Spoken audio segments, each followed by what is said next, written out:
Hai, Assalamualaikum semua. Terima kasih kerana menonton channel saya. Hari ini saya nak menjawab persoalan anda daripada yang tanya tentang saya bukan warga negara Malaysia, kena bayar teks ke?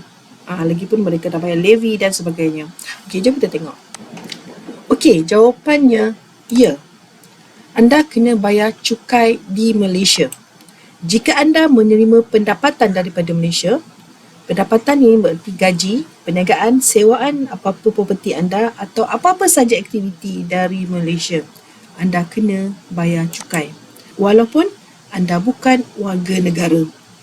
Tetapi anda bekerja di Malaysia, anda ada menyewakan properti anda di Malaysia, contoh anda ada rumah ke, anda ada kereta ke, ataupun barang-barang yang anda boleh sewakan kepada orang di Malaysia, dan anda ada buat bisnes, perniagaan di Malaysia, ataupun apa-apa saja aktiviti di Malaysia yang menjana pendapatan, dan pendapatan tu melebihi pendapatan bercukai yang ditetapkan oleh kerajaan, maka anda kena bayar cukai.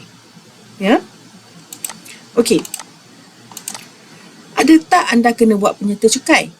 Ya. Secara amnya anda kena buat penyerta cukai.